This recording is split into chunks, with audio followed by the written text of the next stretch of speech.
Et bonjour à tous et bienvenue pour ce podcast Prévenir s'échanger. On accueille aujourd'hui Lionel Moussu, ancien ingénieur de la CARSAT, quasiment 10 ans de passé sur leur banc. Et, j'ose espérer, je suis certain même qu'on aura un super échange autour de la santé sécurité au travail avec Lionel aujourd'hui. Est-ce que Lionel, tu peux te présenter un petit peu ? Oui, donc effectivement, j'ai passé, alors avant la CARSAT, 15 ans dans l'industrie en tant que chef de projet, responsable de centre de profit, notamment pour l'automobile, donc la mise en place de machines d'assemblage. Donc j'ai un passé plutôt de gestion de projet industriel, voilà, de thématiques plutôt techniques. Et donc j'ai eu la chance quand j'étais dans une entreprise nantaise, donc chez Georges Renault, d'avoir la présidence du CHSCT. Et à cette occasion, on avait eu aussi un projet de déménagement vers un nouveau site. Et finalement, sur ce projet, je m'étais aperçu qu'on n'avait pas pris en compte toutes les contraintes métiers. Donc on avait dû faire pas mal d'ajustements alors que le bâtiment était tout neuf. Et donc je m'étais dit que la prévention, voilà, c'est dommage. Et donc je m'étais dit que la prévention des risques devait être vraiment traitée en amont. Et comme c'était une thématique qui m'intéressait, j'avais souhaité basculer dans le monde de la prévention. Et j'ai eu la chance de pouvoir intégrer la CARSAT et donc d'intervenir auprès des entreprises industrielles pendant 10 ans. Tu as changé il y a encore peu de temps, là, c'était il y a à peine un an, tu étais encore à la Oui, il y a à peine CARSAT. un an. Tu as fait presque 11 ans chez eux. J'aurais envie de te poser la question, dis-nous tout. Dis-nous tout sur la CARSAT. Nous, en tant que préventeurs, en général, on aime bien vous rencontrer quand ça se passe bien, et puis moyennement, quand on a affaire à vos services, au service de la CARSAT pour un accident grave ou autre. Qu'est-ce que tu peux nous raconter sur ton expérience de la CARSAT? Alors la CARSAT, c'est donc la branche assurance maladie risque professionnel, donc rattaché à la sécurité sociale, et donc c'est un réseau régional qui intègre donc des préventeurs, ingénieurs conseils et contrôleurs de sécurité. Et l'objectif donc c'est de réduire les accidents du travail, les maladies professionnelles. Et l'avantage, je dirais, de notre métier, c'est d'intervenir au sein des entreprises pour pouvoir les accompagner, les conseiller sur des risques spécifiques, leur conseiller des plans de formation. Alors on a aussi un aspect effectivement en cas d'accident grave ou mortel, de faire des analyses d'accidents et aussi de diffuser les retours d'expérience pour que le plus grand nombre d'entreprises puissent en bénéficier et éviter que ce type d'accident se reproduise. Donc c'est un métier très varié, beaucoup de contacts avec les chefs d'entreprise, avec les responsables sécurité, responsables HSE, avec aussi les acteurs de terrain, les représentants du personnel, participation au CHSCT, donc maintenant CSE. Donc c'est vraiment une grande variété de métiers, de contacts, de domaines d'intervention et toujours orienté vers le conseil et l'amélioration des conditions de travail. C'est le gros de votre activité. Alors c'est vrai qu'après, je suppose que vous devez un peu vous concentrer là où il y a besoin, parce que j'ai envie de dire que on vous voit peu quand tout va bien et on vous voit un peu plus, un peu comme la médecine du travail. Il y a des tout de suite plus engagés auprès des salariés qui ont des problèmes de santé qu'auprès des entreprises qui n'ont pas de problème particulier ou qui sont sur des process qui nécessitent pas de surveillance particulière. Alors du coup, comment est-ce que vous par rapport au plan annuel ou pluriannuel, est-ce que vous avez une façon de prioriser les entreprises vers qui vous vous tournez ou sur lesquelles vous allez avoir un accompagnement un peu plus pointu ou plus poussé? Alors, par rapport à ces plans de prévention, ces projets de prévention au niveau régional, effectivement, on s'appuie sur des statistiques, la sinistralité des secteurs d'activité, et on regarde par rapport aux moyennes nationales, est-ce qu'il y a des secteurs où il y a plus de sinistralité en région? Et derrière, donc on essaye de monter des actions pour comprendre pourquoi il y a cet écart par rapport à la moyenne nationale et essayer d'impliquer les entreprises de la région à mettre en place des actions qui vont permettre de revenir à un niveau de risque donc réduit, voilà, acceptable. Ouais. Donc ce sont effectivement l'analyse des statistiques des accidents du travail, des maladies professionnelles qui conduisent en fait nos actions. D'accord, donc c'est vraiment les statistiques de chacune des entreprises et en fonction du plan qui va concentrer votre plan d'action. Ouais, alors au départ, analyse par secteur d'activité.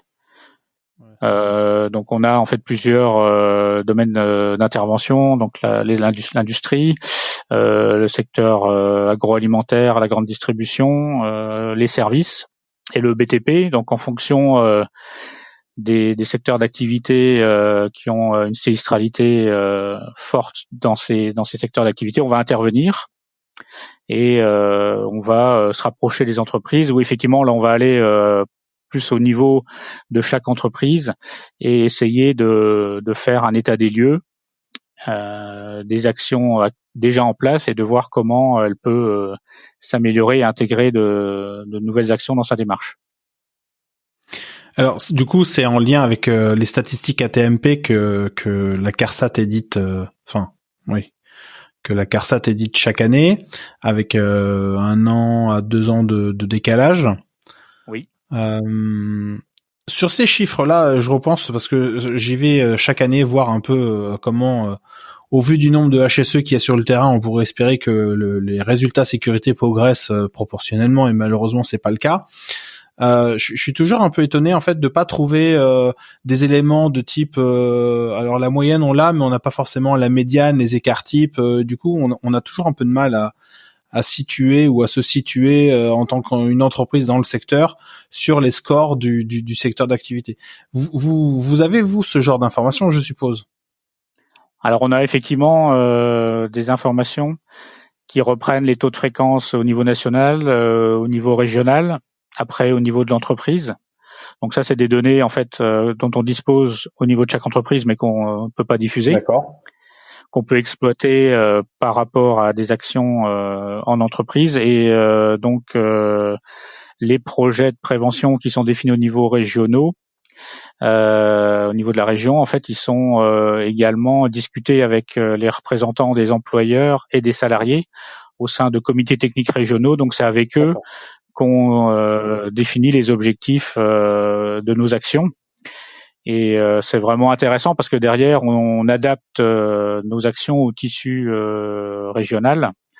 Donc moi, j'avais mené une action sur le secteur de la chaudronnerie parce qu'en région Pays de la Loire, c'est un secteur qui est fortement représenté avec de nombreuses TPE, PME.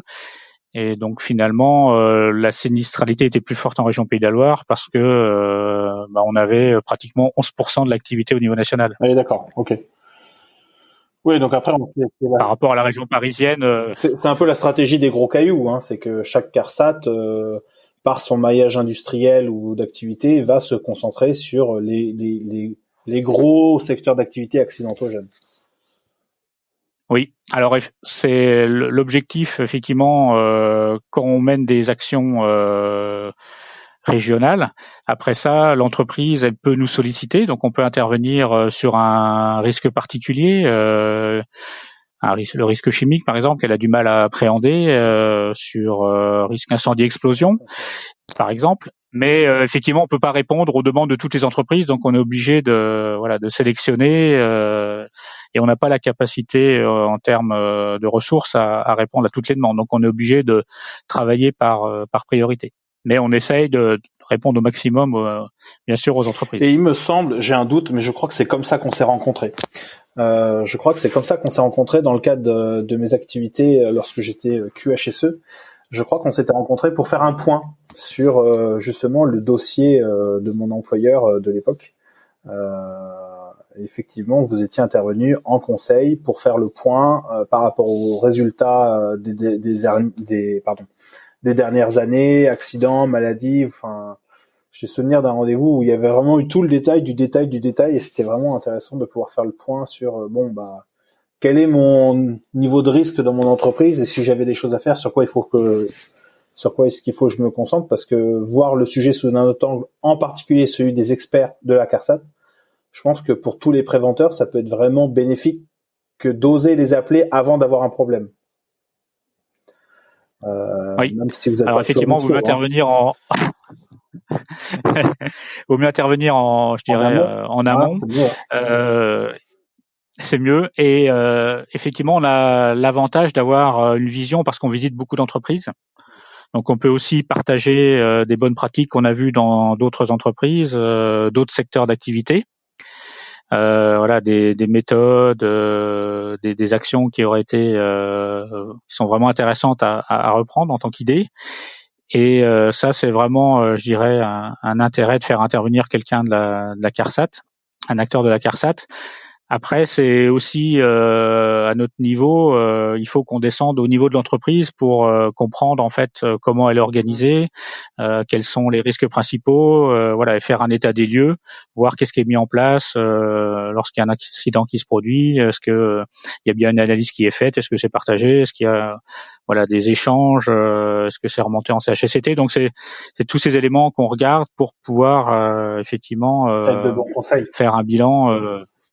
Avoir une vision claire de la situation, des actions en place dans l'entreprise. Alors juste un petit point, parce que moi je sais un peu comment ça fonctionne, mais il y a plusieurs titres au sein de la CARSAT. Il y a les ingénieurs conseils, puis il y a les contrôleurs, si je ne m'abuse.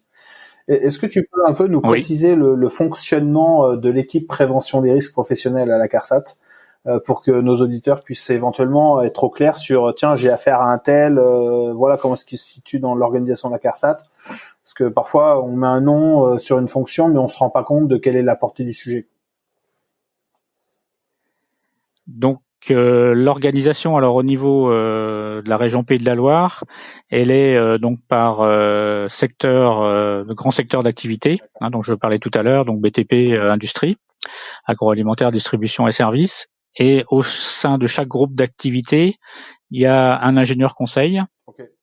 Donc qui lui est plutôt basé à Nantes et fait le suivi des actions, et les contrôleurs de sécurité qui eux sont répartis dans les départements et qui vont dans les entreprises, donc pratiquement 4 jours sur 5, ils sont présents dans les entreprises sur le terrain.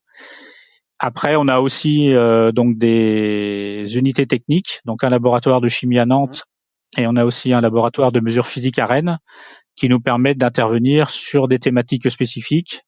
Donc, par exemple, par rapport à le niveau de bruit dans les entreprises pour pouvoir faire des mesures, par rapport à préconiser des systèmes de ventilation. Champ électromagnétique. Et champ électromagnétique également, et sur l'aspect aussi toxicité d'agents chimiques, on peut venir faire des prélèvements pour pouvoir avec le laboratoire. Aider l'entreprise, voilà, avec le laboratoire de chimie. Ouais, donc le champ des compétences est extrêmement large, puisqu'en plus vous vous adressez à tous les secteurs d'activité du secteur géographique sur lequel la CARSAT est implantée. Oui, alors j'aurais aussi d'autres collègues qui me reprocheraient de pas les avoir cités, mais on a aussi faut pas les oublier. Donc faut pas les oublier, donc un psychologue du travail, 2 ergonomes, donc qui interviennent également pour conseiller les entreprises dans leur démarche. Alors vu le nombre, là on est plutôt dans le conseil et de les guider dans leur démarche et de peut-être les amener vers d'autres acteurs qui eux ont les moyens en termes de ressources pour les appuyer, pour faire face, voilà. Et donc c'est l'ensemble de ces actions qui sont je dirais comme objectif d'améliorer les conditions de travail et réduire le nombre d'accidents et de maladies dans la région. C'est quoi ta perception après avoir passé 10 ans entre la CARSAT que tu as rencontrée alors attends, je suis en train de reprendre en 2009-2010 et la CARSAT oui. Il y a un an, c'est quoi le chemin parcouru en 10 ans et le sentiment que tu as du chemin parcouru par la CARSAT pendant ces 10 ans? Est-ce que Alors pendant 10 ça a ans, progressé? Est-ce que ça s'est dégradé? Est-ce que l'ambiance sur le terrain est plus complexe? C'est probable, encore plus dans le contexte dans lequel on est aujourd'hui, mais c'est pas le sujet. Mais c'est quoi ton sentiment sur les 10 ans? C'est satisfait du travail accompli avec des belles réussites? Forcément, il y a eu des choses difficiles, mais c'est quoi ton sentiment?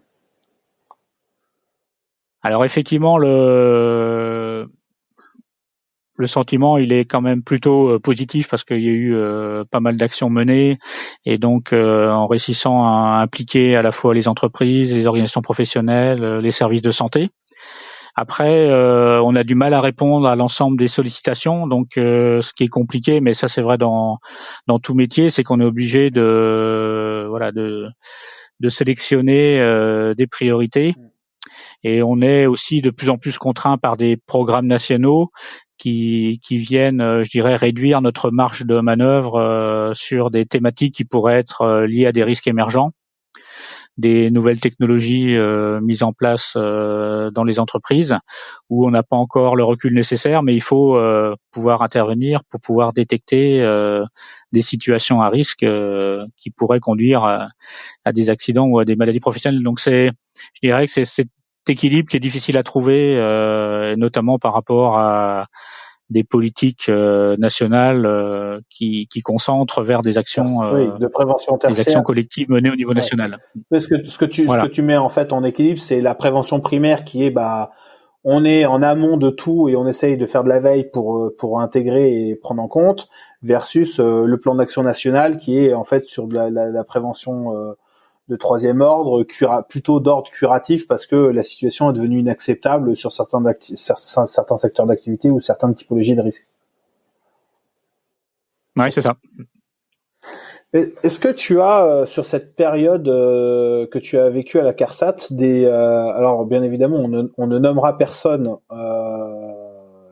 ni entreprise ni quiconque, mais est-ce que toi dans ton expérience il y a des belles choses que tu voudrais nous partager, et puis des expériences difficiles qui sur le coup étaient vraiment désagréables et qui a posteriori soit t'ont fait grandir personnellement, ou on fait grandir la CARSAT, les équipes de la CARSAT sur le terrain? Est-ce qu'il y a des choses que tu pourrais nous partager là-dessus? Alors, alors au niveau, je dirais des situations difficiles, c'est qu'on intervient sur des accidents graves ou mortels. Donc il y a toujours un aspect, une charge émotionnelle forte. Alors à notre niveau, on n'est pas dans la recherche de responsabilité, on est vraiment sur comprendre ce qui s'est passé, qui a conduit à l'accident, et d'essayer de trouver les mesures de prévention qui vont permettre d'éviter que ça se reproduise. Mais effectivement, on a quand même des situations compliquées à gérer et c'est toujours difficile de pouvoir intervenir dans ces conditions. Donc généralement, on met un délai avant de pouvoir, je dirais, récolter toutes les informations. Mais en même temps, il ne faut pas non plus décaler son intervention. Et voilà, j'ai en mémoire un cas où donc on a eu un accident lié à une explosion. Mmh. Et finalement, pour cet accident, il a fallu faire intervenir un expert pour comprendre ce qui s'était passé. Et nous, les premiers éléments qu'on avait pu récolter, c'était que c'était une fabrication habituelle, que la personne avait de l'ancienneté, qu'elle était habituée à traiter cette fabrication. Et finalement, on a eu qu'il y avait beaucoup de procédures mises en place dans l'entreprise. Donc, il y avait tout un ensemble de mesures et de connaissances, d'expériences qui permettaient de réduire les risques. Mais il y avait toujours ce risque présent. Et finalement, donc après l'intervention de l'expert, mais plusieurs mois après, on a appris que en fait il y avait eu un échange de produits et qui était lié à un conditionnement qui était pratiquement le même pour deux produits chimiques différents. Et finalement, c'est là où c'est compliqué quand on fait des analyses, c'est que alors les anglo-saxons ils disent souvent le diable se niche dans les détails, mais voilà, l'enquête, elle doit être menée, enfin l'analyse de l'accident, elle doit être menée de la manière la plus exhaustive possible pour comprendre ce qui s'est passé. Et vraiment, quelquefois, on s'aperçoit que c'est un caillou dans la chaussure qui va conduire à l'accident. Ce qui est difficile à faire lorsque Donc c'est ça, à chaud, qu'on a les victimes ou la famille des victimes derrière la porte, qui cherchent à avoir des réponses. Enfin, c'est vrai qu'il y a une charge émotionnelle autour de ces situations-là qui est extrêmement complexe pour faire une enquête digne de ce nom où l'émotion rentre pas en ligne de compte. Et c'est vrai que c'est difficile, ça. oui. Alors après, ce qui est un peu dommageable, c'est qu'on soit obligé d'attendre une situation grave pour avoir des actions, mais sur un accident qu'on avait eu dans la région, on avait fait des remontées au niveau de la profession, au niveau donc du MAS et Du syndicat de l'activité en question. Voilà, du syndicat professionnel, et finalement ça a débouché. Alors malheureusement il y a eu un accident grave en amont, mais ça a débouché sur démarrage de cycle de formation, de certification des intervenants, parce que finalement on s'était aperçu que l'activité n'était pas assez encadrée pour qu'elle puisse être réalisée en sécurité, avec des audits lors des phases de démarrage. Donc ça a permis, je dirais, globalement, d'améliorer les conditions d'intervention de cette profession. Mais l'idéal, ça aurait été d'intervenir en amont, que tous ces éléments aient été mis en place avant que l'accident se produise. C'est toujours difficile d'être en juste à temps ou avant pour pouvoir. Enfin, ça c'est aussi notre cerveau, le fonctionnement de notre cerveau qui nous joue des tours. C'est tant qu'il n'y a rien eu, il n'y a pas de raison de se préoccuper du problème. Je caricature un peu, bien évidemment, mais force est de constater que la plupart des actions de prévention font suite à des retours d'expérience plus ou moins douloureux. Oui. Et puis là, on était aussi dans un cas où cette activité, elle sortait pas dans nos statistiques. Elle n'était pas forcément connue parce qu'elle arrivait souvent en termes de sous-traitance au niveau des entreprises. Donc il y a aussi des trous dans le filet qui font qu'on n'a pas forcément l'œil sur ces activités. Ouais. Et il faut malheureusement une information pour que on mette un peu plus les projecteurs sur cette activité et essayer de la faire progresser. Je voudrais. Sinon, alors Vas-y. Alors j'étais parti aussi sur l'aspect positif. Ouais. Alors moi j'ai mené une action auprès de TPE de la région, donc le Pays de la Loire, et c'est un secteur donc très dynamique de la confection, avec un réseau de TPE PME très active. Alors on voit qu'il y a beaucoup de nouveaux dirigeants, il y a eu beaucoup de changements au niveau de la direction, avec une volonté de faire progresser les conditions de travail. Et on a travaillé avec ces entreprises qui étaient confrontées aux troubles musculo-squelettiques, au TMS, avec des salariés plutôt âgés qui déclaraient des maladies professionnelles, qui étaient en arrêt. Et donc on a essayé de voir comment améliorer les conditions. Et finalement, on a mis l'accent sur des matériels qui n'étaient pas forcément adaptés, des aménagements ergonomiques à mettre en place, aussi à revoir des conditions d'éclairage, voir aussi parce que le métier évoluait aussi vers passer de la fabrication de fort volume à celle vraiment de luxe et de haute valeur ajoutée. Donc il fallait aussi faire en sorte que le niveau de bruit dans l'atelier soit réduit au minimum possible. Donc un certain nombre d'actions, et je dirais que c'était vraiment intéressant parce que ces entreprises ont vraiment joué le jeu, elles ont impliqué leurs salariés. Il y a eu des démarches collectives, des groupes de travail qui ont amené des solutions, et ça c'est vraiment vraiment bénéfique. Et quand on travaille au sein de la CARSAT, on est vraiment très satisfait quand la profession s'engage, prend en compte la thématique, voilà, et arrive à s'organiser pour y répondre. Globalement, on croise rarement des patrons qui, le matin en se levant, se disent pourvu que mes salariés décèdent d'un accident ou finissent à l'hôpital avec un problème de santé. Maintenant, ce qui est difficile pour eux, c'est de percevoir quel est le juste équilibre entre il faut que je produise bien. Moi, ce que j'entends dans le produire bien, c'est produire du mieux possible en intégrant l'aspect sécurité. Certains opposent les deux, mais pour moi, on ne peut pas séparer les deux. C'est impensable d'ailleurs. Mais c'est vrai que souvent on est confronté à des chefs d'entreprise qui ont une vision par rapport à leur activité et qu'ils ont maintenue pendant 10-15 ans et dont ils voient pas le besoin d'évolution. Et quelquefois, c'est important d'avoir un regard neuf, avec une volonté de changer, de remettre en cause les conditions existantes et ne pas les intégrer comme acquises. Donc je dirais cette volonté qui est vraiment importante d'avoir la capacité de se remettre en cause et de dire on peut s'améliorer et comment est-ce qu'on peut le faire. On peut impliquer les salariés aussi parce qu'avant finalement on imposait toutes les conditions de travail, il n'y avait pas d'échange avec les salariés et ça a vraiment évolué.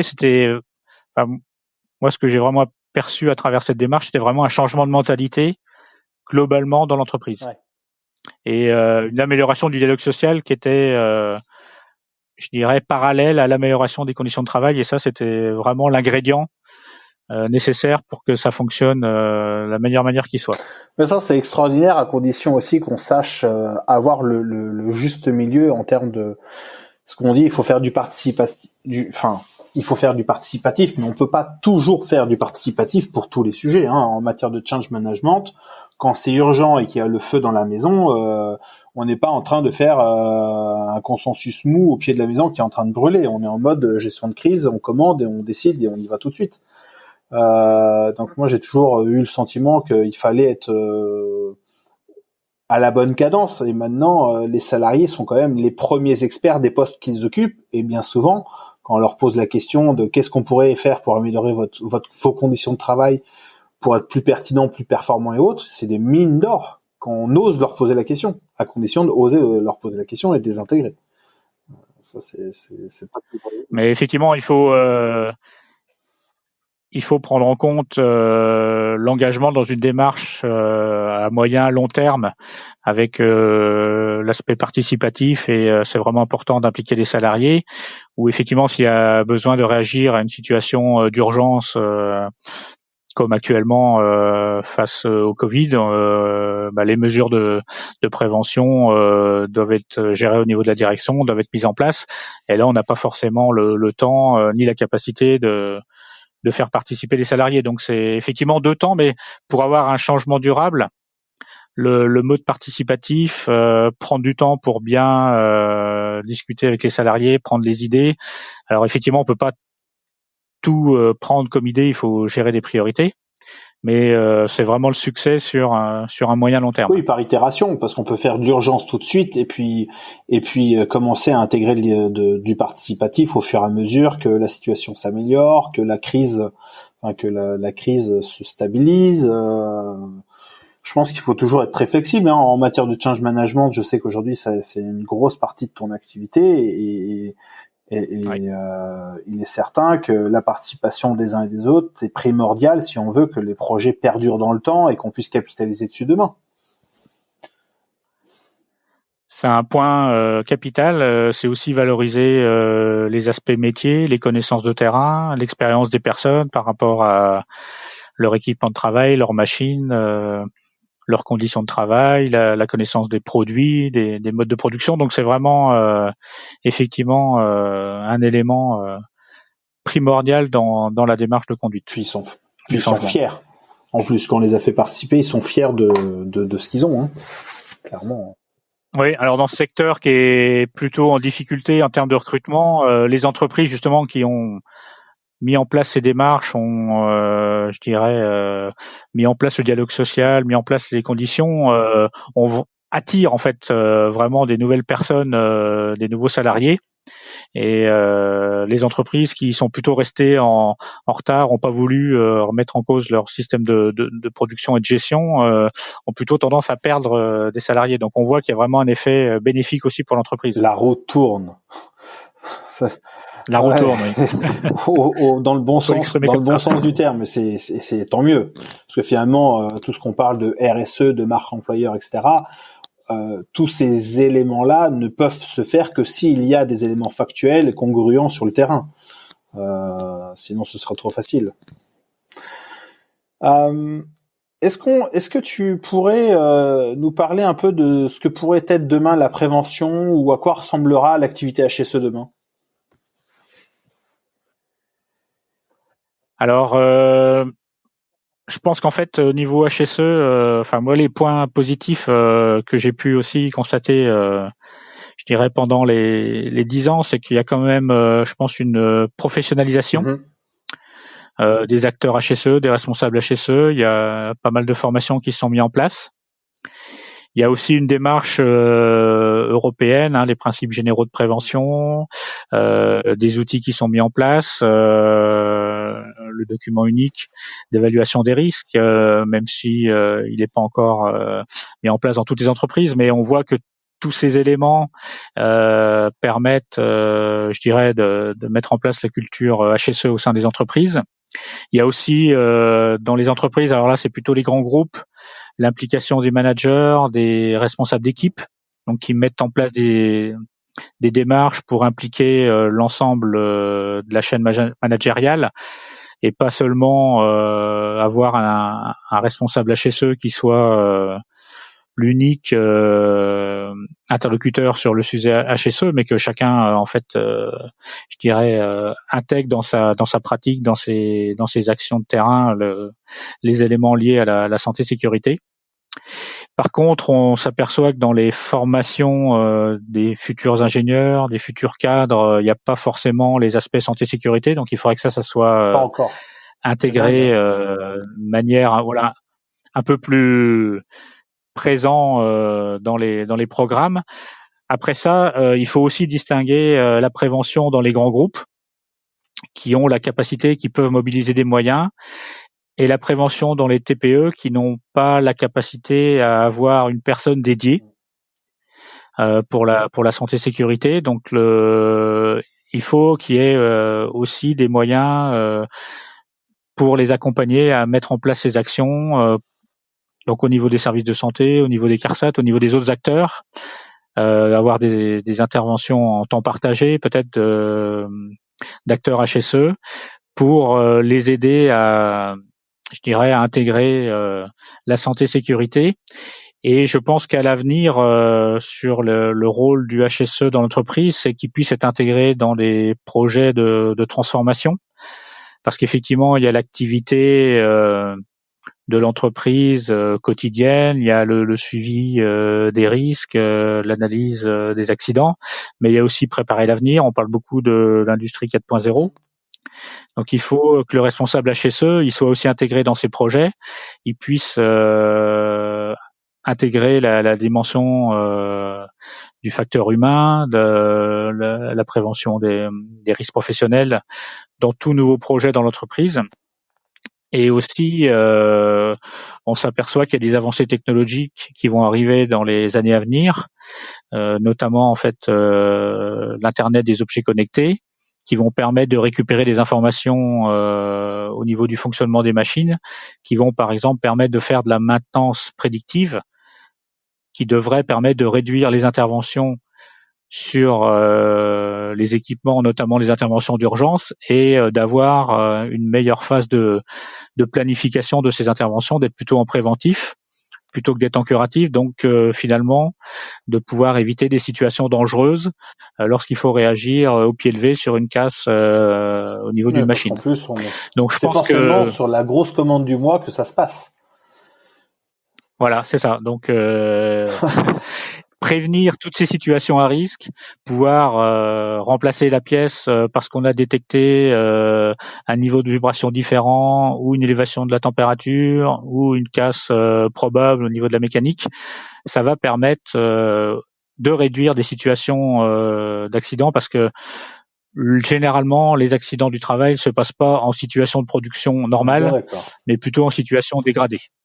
Donc je pense que ce sont vraiment des éléments, et les entreprises vont pouvoir mettre en place des nouveaux outils qui vont permettre d'avoir ces analyses en temps réel et d'avoir des tableaux de bord qui vont permettre de mieux préparer l'activité et de ce fait réduire les situations à risque. Sur toutes les phases qui sont dites non habituelles. C'est vrai que là, tout à l'heure, tu parlais du document unique obligatoire. On va bientôt fêter ses 20 ans, ce qui est quand même un cap. On devrait pouvoir dire tout le monde a un cap, ouais. Tout le monde a un document unique, sait ce que c'est et sait comment ça fonctionne. Et pourtant, 20 ans plus tard, on se rend compte que c'est pas encore le cas, que certains se cantonnent à j'ai identifié mes risques. Par contre, par rapport à est-ce que vous avez intégré tout ce qui est presque accident, acte dangereux, conditions dangereuses dans votre document unique? Généralement, la réponse est non. Est-ce que vous avez intégré un niveau de maturité sur vos mesures de maîtrise? Généralement, on dit ah bon, c'est quoi? Alors, c'est vrai que quand on parle de prédictif, pour certains, c'est comme parler un peu du chinois. Hein. C'est un changement de paradigme complet et c'est pas évident. Hein. Mais c'est aussi pouvoir donner des éléments sur la rentabilité des investissements en lien avec la prévention des risques, la diminution des accidents du travail, qui derrière sont un gain pour l'entreprise en retour des investissements sur des nouvelles technologies. Mais effectivement, l'accompagnement des entreprises doit se faire aussi sur des aspects de formation des salariés, de pouvoir utiliser les outils qui sont mis en place de la manière la plus profitable possible. Est-ce que à ce sujet-là, et compte tenu de ce qu'on a vécu d'un point de vue industriel dans le cadre de la crise du Covid, sur l'approvisionnement en masques, sur l'approvisionnement en visière, sur l'approvisionnement, enfin tous les trucs un peu de nécessité qui auraient pu éventuellement nous permettre un déconfinement plus rapide, est-ce que tu penses qu'il y aura éventuellement une réindustrialisation, et s'il y en a une, est-ce qu'elle sera de type 2.0, 3.0, 4.0? C'est quoi un peu ton pronostic là-dessus? Alors je pense que on a perdu en France beaucoup d'industries de masse, en fait, toutes les productions de fort volume. Par contre, alors notamment sur la région Pays de la Loire, on a le secteur de la Vendée qui est un secteur très dynamique parce qu'il est composé de PME qui ont conservé, donc c'est un territoire qui est conservé de nombreuses industries, et on s'aperçoit que c'est nécessaire. Par exemple, le secteur de la confection s'est mobilisé pour fabriquer des masques, donc ça permet d'avoir une certaine réactivité. Ça permet aussi d'avoir un tissu d'entreprises qui sont solidaires, qui peuvent qui vont pouvoir se renvoyer aussi de l'activité, qui travaillent en réseau. Donc je pense que ça c'est une force de demain, mais la réindustrialisation, je pense qu'elle passera par l'intégration dans les territoires ou le retour dans les territoires de ces entreprises. Donc peut-être sur des nouveaux secteurs. Donc l'internet des objets connectés va amener de nouveaux métiers, va permettre de fiabiliser donc des retours d'informations dans de nombreux domaines. Mais je pense que tout ça doit être accompagné par l'émergence de nouvelles activités et peut-être des activités qui seront faites dans des entreprises de taille plus réduite, mais qui resteront sur le territoire local. C'est un vrai changement de paradigme. Hein. Encore une fois, on a le sentiment que tout s'accélère d'un point de vue technologique, et pour autant la variable qui change le plus lentement, et qui est constante partout, c'est l'humain. Et là-dessus, moi j'ai le sentiment que oui, la technologie avance vite, pour autant elle n'est qu'acceptée ou adoptée qu'à condition que les équipes se les approprient. Hein. Et ça prend du temps. Enfin, dans les projets aujourd'hui sur lesquels tu es, est-ce que tu as le sentiment que tout le monde accroche rapidement? C'est quoi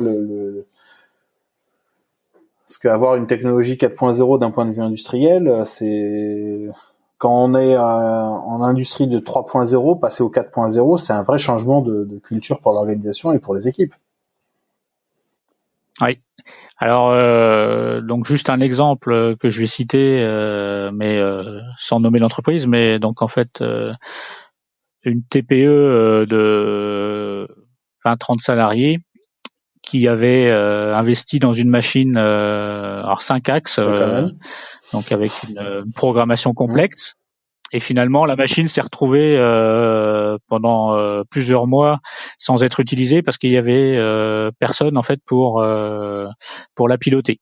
Donc on voit que le facteur humain, même si on investit dans des outils de haut niveau, il est primordial parce qu'il faut pouvoir faire les programmes pour pouvoir faire les fabrications des produits, il faut pouvoir assurer la maintenance.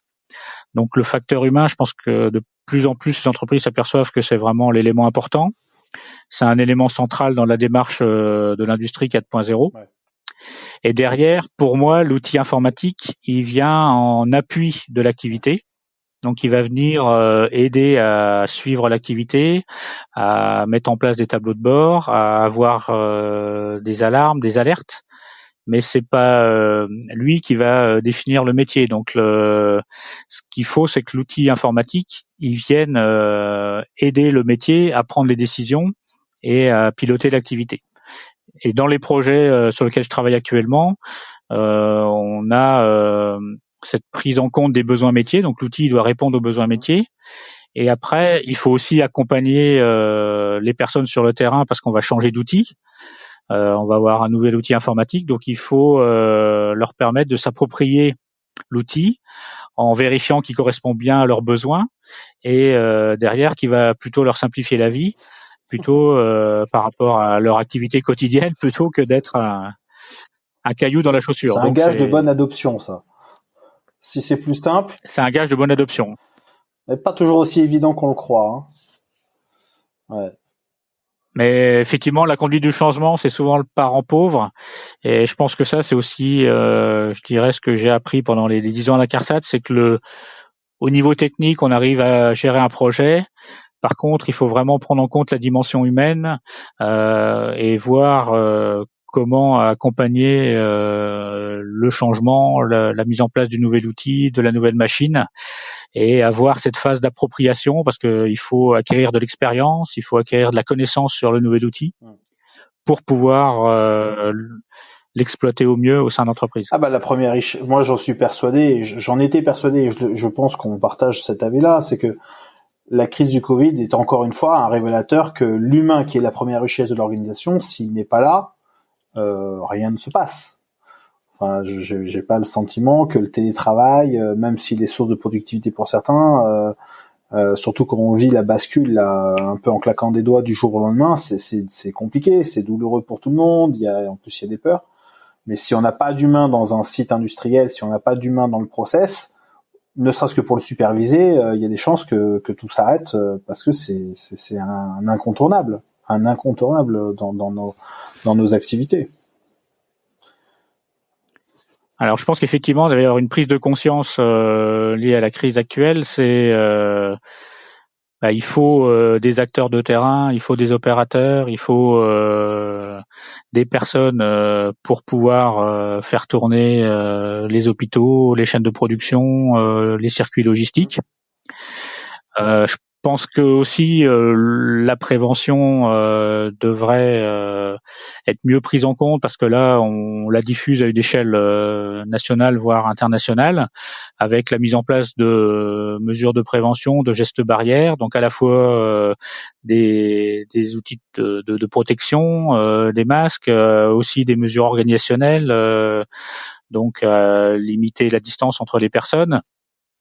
Gérer les flux et séparer les flux entrée-sortie par exemple dans les magasins. Donc c'est vraiment je pense que la prévention, les mesures vont mieux se diffuser, mieux être comprises à la suite de cette crise. C'est marrant parce que tu vois sur cet aspect-là, moi je suis partagé. Ce qui me fait peur, c'est qu'on ait le syndrome de l'overdose de l'obligation ou de la règle de sécurité qui est devenue extrêmement contraignante et que du coup le jour où on dit bon bah c'est bon les règles de sécurité, il y a plus besoin de masque, plus besoin de ceci, plus besoin de se laver les mains, etc. En fait on repart un peu comme en 40 et on dit bon finalement c'est bon, allez, on continue comme comme si de rien n'était, quoi. Donc je suis partagé, tu vois, sur ce sujet-là. Alors il y a peut-être Moi, effectivement. J'aimerais vraiment être aussi optimiste que toi, mais je suis un peu plus partagé parce que cette overdose de règles de sécurité, puis en plus c'est problématique de congruence, c'est-à-dire que quand on dit vous pouvez prendre le métro avec un masque en respectant les règles de sécurité et on interdit aux gens de circuler sur les plages et les chemins côtiers, je pense que pour une grande partie de la population, il y a une certaine problématique de cohérence aussi. Et quand on n'est pas cohérent en matière de santé et sécurité, on est peu ou pas pris au sérieux. Enfin, en tous les cas, moi, c'est le sentiment que j'ai et que j'ai vécu. Je sais pas quel est le tien, mais Je pense que oui, je suis tout à fait d'accord sur l'aspect cohérence.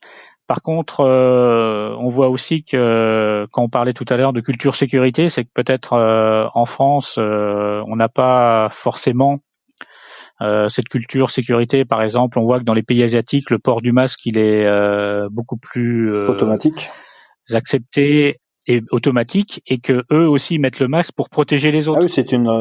Donc c'est aussi un réflexe de dimension collective. Du bien vivre ensemble. Et du bien vivre ensemble. Et je pense que là actuellement, on met quand même en évidence que si chacun porte son masque, on réduit à la fois son risque d'exposition, mais aussi d'exposer d'autres personnes si on a soi-même le virus. Donc c'est, je dirais que c'est aussi une dimension collective qui est en train de se créer. Par rapport à la notion de risque qu'on n'avait pas avant en France, parce que on croisait quelques personnes à Paris avec des masques, mais c'était plutôt des personnes qui venaient d'Asie, et on les regardait bizarrement. Là, je pense que maintenant, on fera moins attention à eux, et ça va être plus quelque chose qui sera passé dans les mœurs que porter un masque, c'est aussi protéger les autres. Je crois que Lionel, on va parier un café pour la prochaine pandémie de grippe ou de gastro. Donc toi, tu mises sur le fait que le Français acceptera de porter un masque dès lors qu'il est malade pour éviter de contaminer les autres. Et moi, j'ai envie de jouer la carte pessimiste en disant, malgré la douloureuse expérience qu'on aura vécue, ce sera pas encore rentré dans les mœurs. Donc je te donne rendez-vous dans 1 an pour voir qui paye le café à qui sur ce sujet-là. D'accord. Alors, on mise pas grand-chose, si ce n'est de passer un bon moment. Je relève le défi. Allez, c'est parti.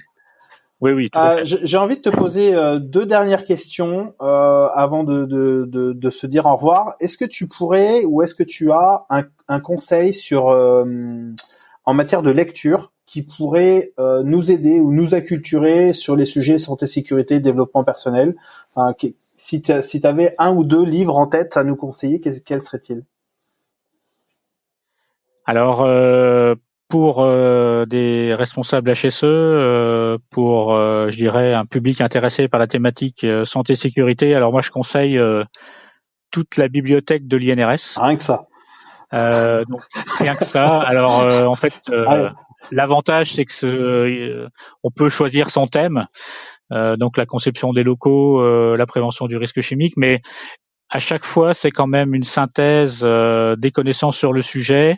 On retrouve aussi des thématiques par métier, et ce sont vraiment des kits sur lesquels on peut s'appuyer lorsqu'on est en entreprise pour pouvoir mettre en place les mesures de prévention, pour avoir une vision globale de la thématique, et avoir aussi des aspects pratiques, parce que les brochures sont vraiment bien illustrées avec des exemples en entreprise. C'est vrai que c'est un vrai fond. Donc, voilà, je fais un peu de pub pour l'INRS, mais c'est vraiment un vrai fond documentaire de catégorie internationale. Et puis sinon, parce que vraiment. Oui, tout à fait. Non, c'est vraiment de très bonne qualité. Enfin, il y a vraiment une ligne éditoriale. Donc, pour moi, c'est vraiment quelque chose de très utile. Je pense dans la gestion quotidienne de l'activité pour les HSE. Et l'avantage, c'est que maintenant, c'est téléchargeable, donc on peut vraiment facilement récupérer de la documentation. Alors sinon, moi, le livre que je conseillerais, c'est Comprendre le travail pour le transformer. D'accord.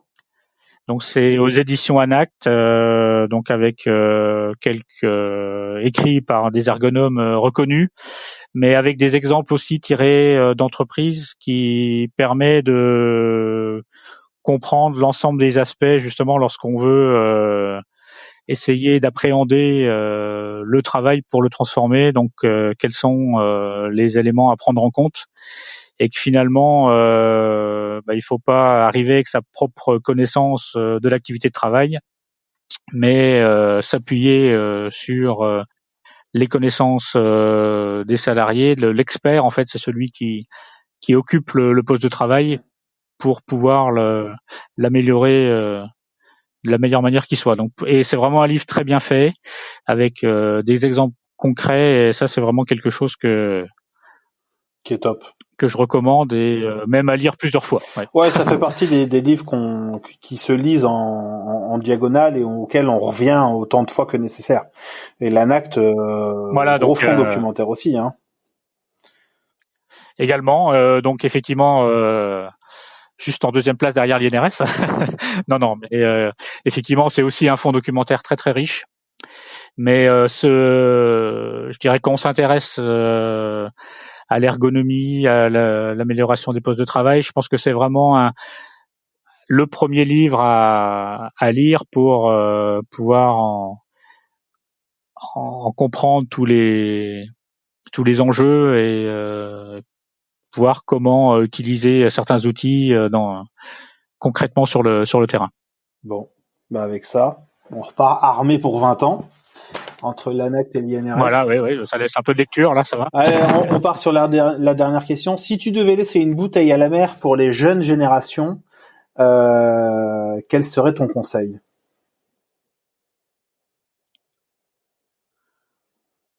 Mon conseil, c'est d'être toujours dans une posture d'ouverture, et d'essayer de prendre, d'acquérir de nouvelles connaissances.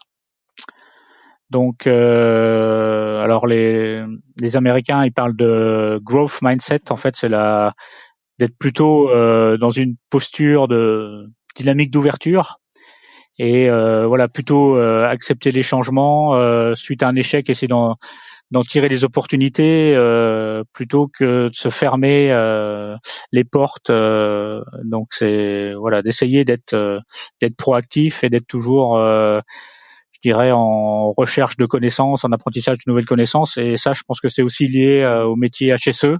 C'est que le document unique, si on prend son exemple, il est jamais fini. Il faut remettre le travail en question, il faut réévaluer, il faut voir si on n'a pas de nouveaux risques. Donc c'est d'avoir toujours cette démarche de remise en cause, de remise en question, et pas tirer quelque chose humilité et curiosité. Pour acquis. Ouais. Humilité, voilà, si je devais résumer, effectivement, très très bonne formule. Sacré programme là aussi, hein. Sacré programme, ouais. Bon. Mais je pense qu'effectivement, on a maintenant, avec l'accès aux informations, on a vraiment cette capacité à pouvoir se former sur des nouvelles thématiques, et ça, c'est vraiment quelque chose qui est extraordinaire en termes d'accès aux connaissances.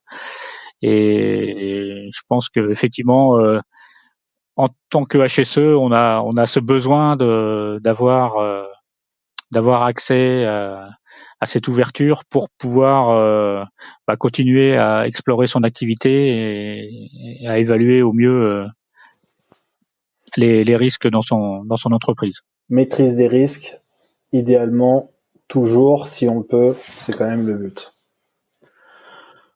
C'est quand même le but. Bon, Lionel. Et d'être quoi?